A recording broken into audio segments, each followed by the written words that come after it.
During the early days of my filmmaking career, I went through the same struggle as every other filmmaker out there, thinking that a certain camera might change your filmmaking skills. I wasted a lot of money by moving from camera to camera, thinking that a certain camera will boost my filmmaking skills, only to find out that all I was lacking was nothing but knowledge. So with time, my skill improved, and I've learned that the previous cameras that I was using did not fit my style of shooting. So I decided to invest on the Blackmagic 4K. And I've been using it for over 2 years now, and I have no regret to this day. So in this video, we're going to discuss the very first music video that we shot using the Blackmagic 4K, and with little time for me to go through and understand the camera very well, I did make a couple of mistakes, which is not knowing what was the best ISO to use in regards to shooting in low light. With the mistakes that I've made in regards to the ISO, the grain ended up being beneficial for the type of feel that we were going for this particular video. And another additional reason for the grain was because we only had access to the Godox SL60, which only has an output of 60 watts. And in order for me to extend the power output for certain scenes, I decided to add 4 additional cube lights, which were all 18 watts. And this again is proof that you don't necessarily need to have access to expensive gear in order for you to be able to create something that's outstanding. So the first clip that we're going to talk about is the one where the artist is performing in the middle of a warehouse. So here the only thing that we used was just one Godox SL60, and it was mounted on a boom stand or a C-stand. We used a 90 centimeter soft box, and because we did not have a grid and the light was spilling all over the place, we decided to use a black plastic bag to create some kind of a skirt, so that we can have the light narrowed down to the artist. And this was shot handheld with the Sigma 18-35. And for the close-up shot of the same scene, the only thing that we modified was just to add a bounce, because he was wearing a cap and it was kinda creating a lot of shadows underneath his eyes. For the second clip, I do want to mention that in regards to this, it was shot at 120 frames per second, and it was all handheld. The reason why we shot at 120 frames because I wanted it to be extremely slow, and I asked the artist to rehearse using a different song that was more aggressive than the one that we were shooting for. And the reason for that was because I wanted him to be in slow motion but still seem very aggressive as well.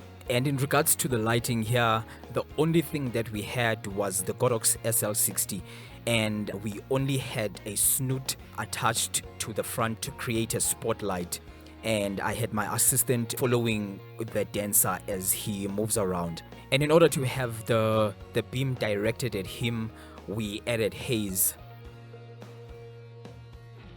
So the third shot here, we used the Godox SL60 as the key light, and the only thing that I wish I did better here was trying to hide the cables of the cube lights, because they're white and they became very visible on camera. In regards to the SL60, we used it as a key light, which was placed on the artist's right hand side, and because the light was spilling on the wall, I had my assistant as well holding a black bag to block the light.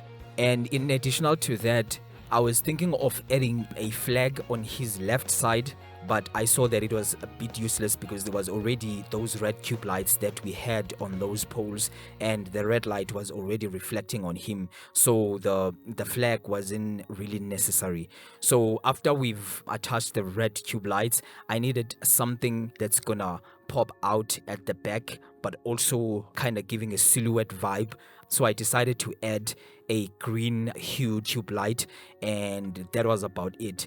And the only thing that we added on the floor, because when we did the white shots, we saw that it was a bit boring, we just added water just to have a reflection of the artist in the lights as well, and it ended up looking beautiful.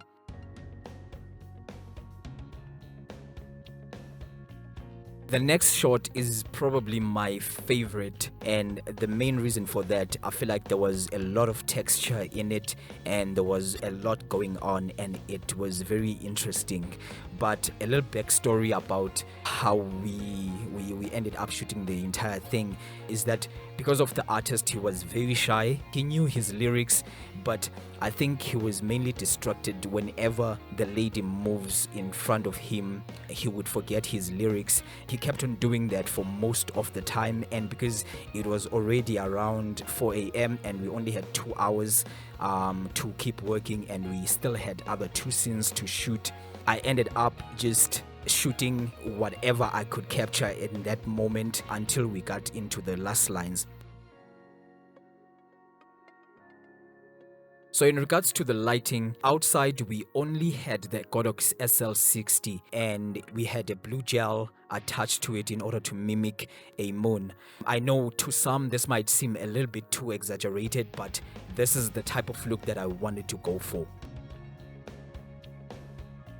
Since I was shooting in the second room, I saw that the walls were a bit dark, so I decided to add contrast and have 2 red cube lights placed right next to the walls. I also decided to add haze in the room because without it, it felt a little bit dull, and after that I felt like it had more texture in it. Another thing that we had in the room as well as a prop was a fan which was placed on the left hand side, but we ended up not using those clips mainly because it did not come up the way I envisioned it. So when it comes to the wardrobe, I had my woman design the entire wardrobe for the production. And for this particular scene, since I was going for something very gritty and the budget wasn't really there, she decided to come up with her own style, and mainly for the lady part. And I really like what she did there. It really gave it a nice feel, something very dark as well. And as you can see on the walls as well, in regards to the props, we had candy on the wall. This is because the idea for the video was a Halloween type of vibe.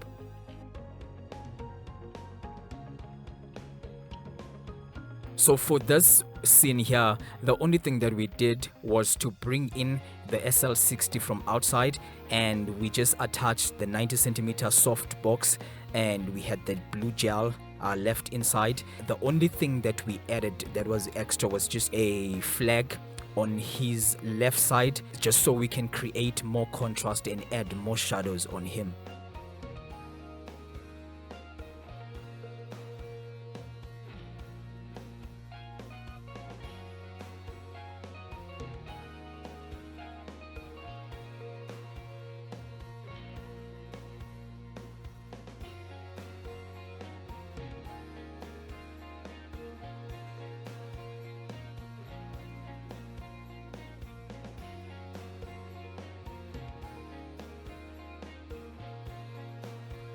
And that's it for today. I hope you learned a thing or two. And if you have any advice or any questions for me, you can hit me up on the comment section. I'll answer as I always do. Don't forget to like, subscribe, and hit that bell button.